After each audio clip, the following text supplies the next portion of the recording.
We return to the cold truth, where we have shown that pro-choice women overwhelmingly blame men for unwanted pregnancies.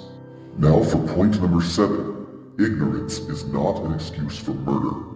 We heard a quote once that was delivered in all seriousness. You can't say you got pregnant just because you had sex, any more than you can say you got raped just because you went out in public.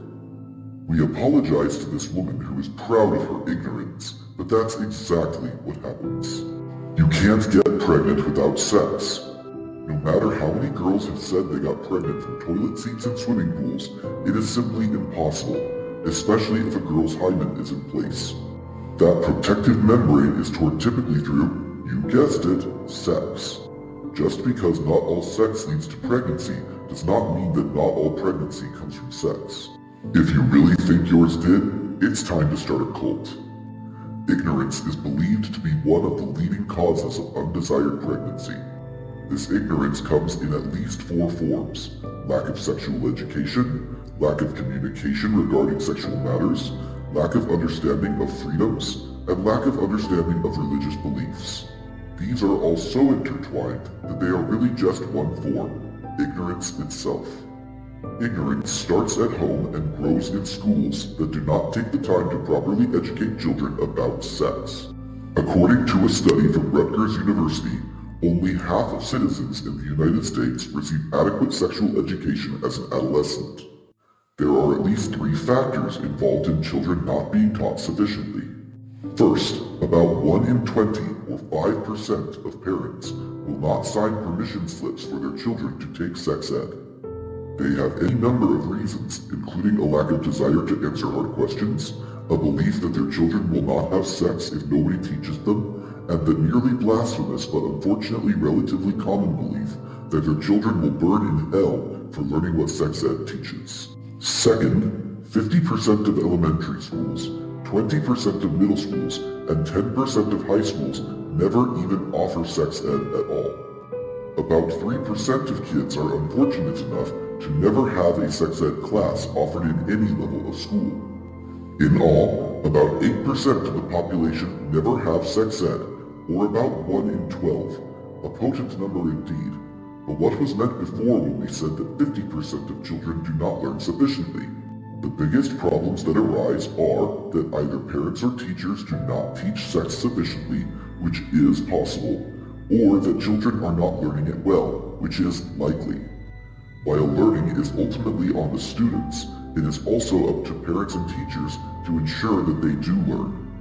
Parents or teachers may not teach sex sufficiently because they are uncomfortable or because they also believe that this knowledge will destroy the souls of youth, but most often it comes from a lack of knowledge about what is appropriate for their child at this time.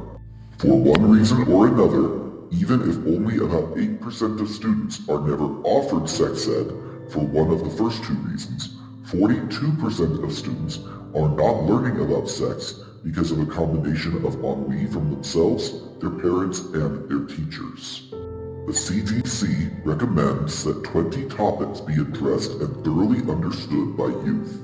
This list includes safe sex practices, understanding of sexually transmitted infections, the cost of multiple sex partners, the psychological repercussions of extramarital sex and same-sex relationships, and, yes, the medical and psychological repercussions of abortion.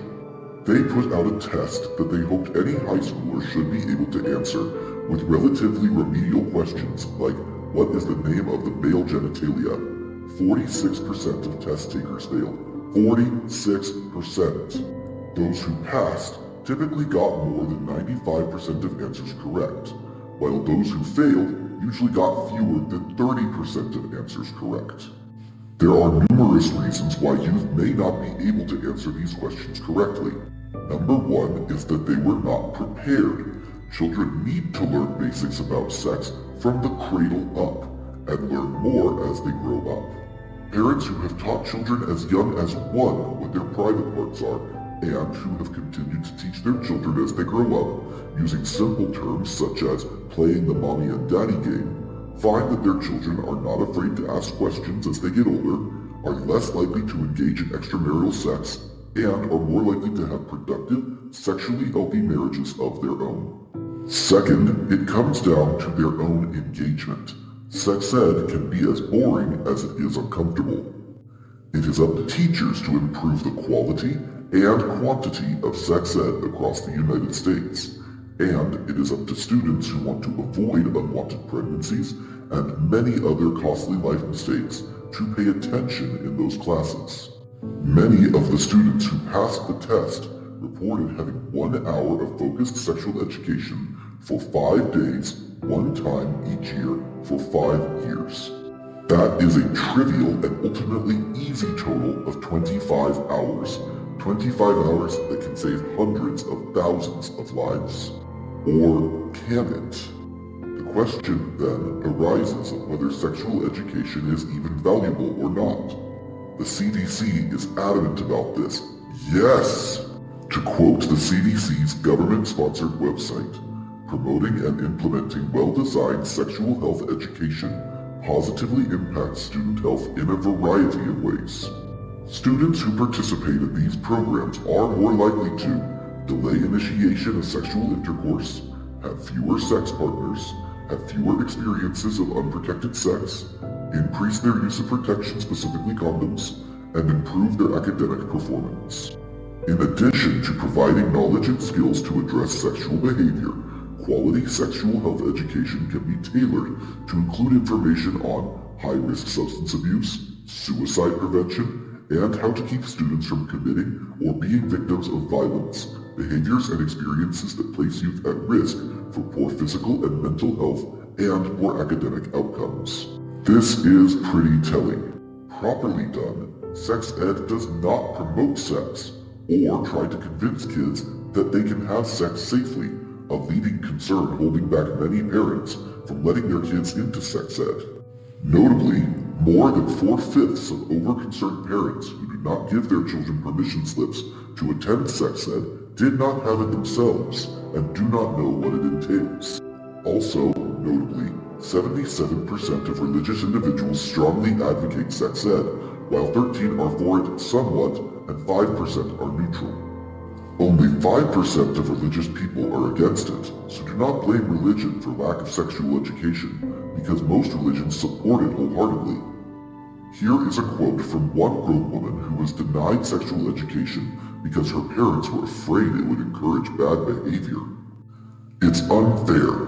I didn't know until I was married, and my husband, whose parents made him take sex ed whether he wanted to or not, explained it to me how my own body works. I had made guesses. I had put together a lot of the pieces myself, but I was only guessing.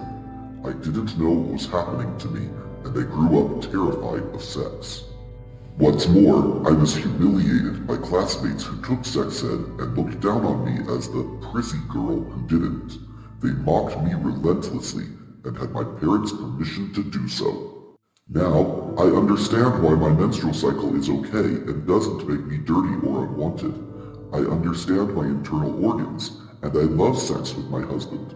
All because my husband gave me sex ed without walking on eggshells, sex ed he could give me because his parents had made him get it. I wish my parents had done that. My kids will definitely be having sex ed, and I look forward to watching them try to squirm out of it, because I know they'll thank me someday."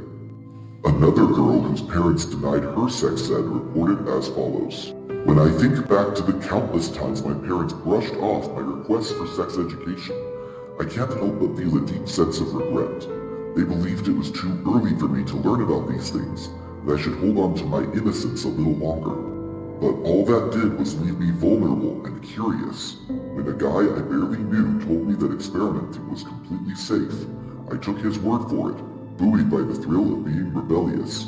I never anticipated the consequences, the way my whole world would shift in an instant when I discovered I was pregnant at 15. I wish I had been armed with knowledge, the ability to understand my body and the decisions I was making. If I had only received proper sex ed, I would have known about the importance of consent, protection, and the emotional weight that comes with intimacy. Instead, I'm left navigating a future I didn't choose, filled with uncertainty and haunting questions of what might have been if my parents had just let me learn. Parents, is that what you want for your daughters? We hope desperately that this plug for sex ed connects in at least someone's mind to the original topic, stopping the conspiracy to commit murder through abortion. The idea that 50% of grown women and 50% of grown men are not sufficiently educated enough to pass the test some ninth graders can ace that asks them to explain their bodies means that 50% of grown women and 50% of grown men have a higher possibility of ending up with unexpected pregnancies that are also unwanted. There are also cases of religious individuals believing that God, who has repeatedly been shown in Judaism, Christianity, and Islam to allow people to make their own mistakes, is directly responsible for whether a girl gets pregnant or not. This broken understanding of God has led many girls to get pregnant and view it as a personal punishment rather than a law of the universe that God set into place. Millions have lost faith because they were told that they could not get pregnant unless they were married, which the God who forbade adultery never said, and neither did science. God establishes consequences and rewards, and never takes away our freedom to choose one or the other. Pregnancy within marriage is a reward.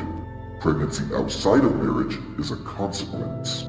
Remember David, whose righteous young life transformed into a bleak landscape of miscarriage, infighting, and bitter regret in a moment because he chose to commit adultery. Having once been a man after God's own heart did not prevent his companion in adultery from getting pregnant, nor did God need to lift a finger for her ill-conceived child to die. A few minutes of sex for a man with more wives than there are days of the year would utterly destroy the rest of his life, despite his history of service to God and his country. Nobody claiming to be Jewish or Christian can rightly claim that God controls whether pregnancy occurs or not. That would invalidate his purpose to grant freedom to choose to his children. Other religions can learn from this example too. There is, of course, the related and disgustingly prevalent belief that a woman has to want to get pregnant in order to get pregnant. A recent study said that as many as 18% of teenage girls in big cities believe that. Some justify their behavior saying that as long as they don't want a pregnancy, they'll be safe. Others say that unless they orgasm during sex, they won't get pregnant, so they hold themselves back, only to discover they can get pregnant anyway. That makes up nearly 9% of girls in the same study. Just because a girl knows what an orgasm is, does not mean she is educated. This pattern has not changed since the medieval times, when women were not told anything about their body, and were expected to entertain men, many of whom had spent time since their youth with sex professionals, which led to the sexually abusive culture of that dark time period. Lack of understanding of menstruation is another key aspect. A recent survey in the UK showed that 28% of young women thought that it was on their period that they could get pregnant. While that number is not as high as it once was, it shows that at least a fourth of girls assume that as long as they have sex on the opposite side of their period, when they are most capable of sexual arousal, they should be safe. That means at least a fourth of girls are more likely to have sex during their most fertile time of the month, all because of ignorance. These pregnancies are often aborted, and many are reported to fall into the egregious marker of 50% of abortions that are supposedly rape-driven. Are they really rape-driven? The numbers line up too closely to assume it is so. We have dived deep into this so you do not have to. We could provide 10 hours more of proof, but ultimately all it would show is that situations are complicated. Instead, suffice it to say that, according to the aforementioned Florida study and others, true rapes and incest seem to make up about 0.1% of all unwanted pregnancy cases. We continue as a society to blame boys and not see that the majority of these rape pregnancies are from what was at the time consensual sex, but that either the girl was too afraid to admit she had made a mistake, or mommy or daddy could not imagine their precious little princess making such a mistake. Are there rapes? Absolutely. Every one a monstrous tragedy. But the majority of unwanted pregnancy cases probably fall into this category of young women who just did not know better. 0.1% of unwanted pregnancies are rape-induced. This can be proven if you know what rape actually entails. That means that 99.9% of unwanted pregnancies come from consensual sex without intent to get pregnant. The tragedy? These girls and the boys they slept with, and indeed they are girls and boys, not women and men, could have known better. Their parents, or the school, or themselves, or some combination of the three, failed them.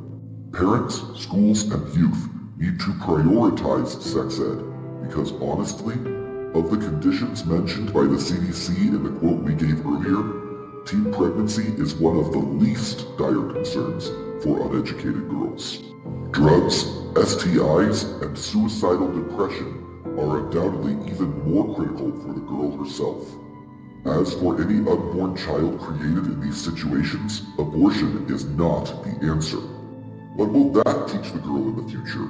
That murder is a valid way to solve one's personal problems? That mistakes are better off hidden? Any TV show would tell you otherwise.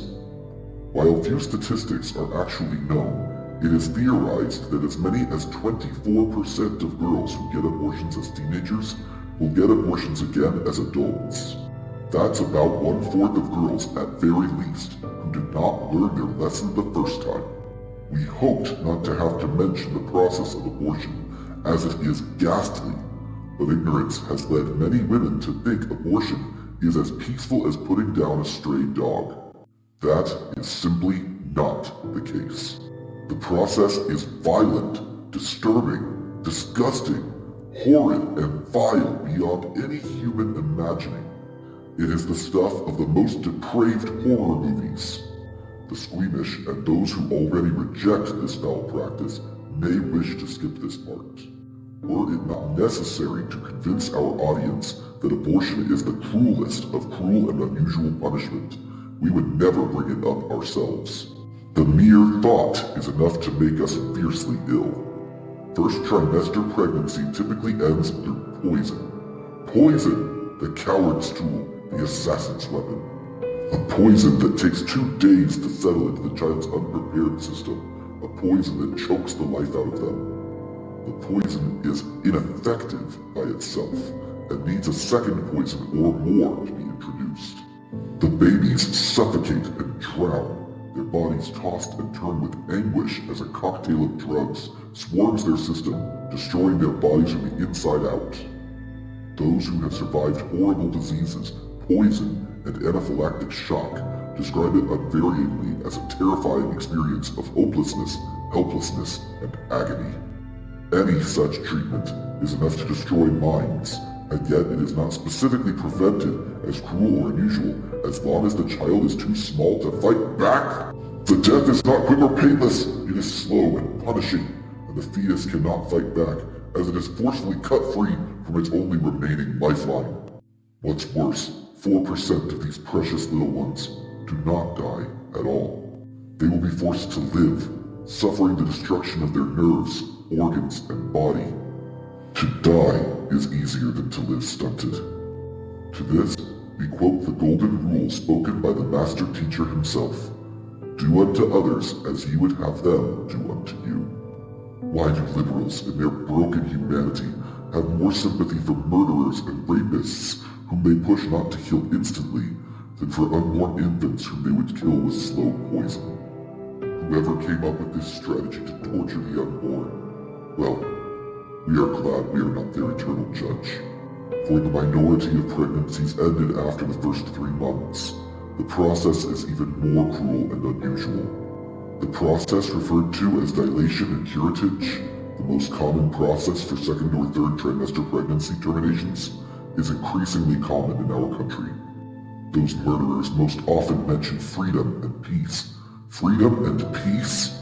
How is literally tearing a human being to pieces with a metal instrument, hacking apart its hands and feet to ensure it does not grab on, sucking its lifeless body out with a high-intensity vacuum, and then reassembling it to ensure it is sufficiently dead, a kind of freedom or peace? That process is enough to fill our mouths with bile and our hearts with despair. Let this be your reminder, whether through poisonous liquid that destroys a US citizen every 4 seconds, noxious fumes inserted into the body that kill a baby once a minute, or the hateful jaws of impending doom that claim the lives of more than one human every hour in this country alone. The babies inside mothers' wombs are very much alive until they are choked, strangled, crippled, crushed, ripped, maimed, torn, and eventually sucked into the endless void. Abortion is an inhumane process of torture ending in the murder of the innocent. Will you tell us those children felt nothing? That being terrified beyond mortal comprehension, blasted with light and sound with no ability to process it and no ability to protest, being drawn and quartered, bisected, eviscerated, and having their heart torn to shreds all at once was nothing because the child was not alive? Their sundered bones and shredded tissue that are heartlessly reassembled into a homunculus with the body of Frankenstein's monster, with the face of its mother, silently whisper otherwise. Even for those killed in the first trimester, remember, you cannot poison that which is not alive. We hope that anyone will learn their lesson, but we know our words will fall on deaf ears. People will commit murder and say it was just. They will say that the mother's comfort is more important than the wasted life. They say that abortion has no negative effect on the female body and mind. They are wrong. Next time, we will discuss just a small handful of the reasons why they are wrong. The cold truth is all-encompassing.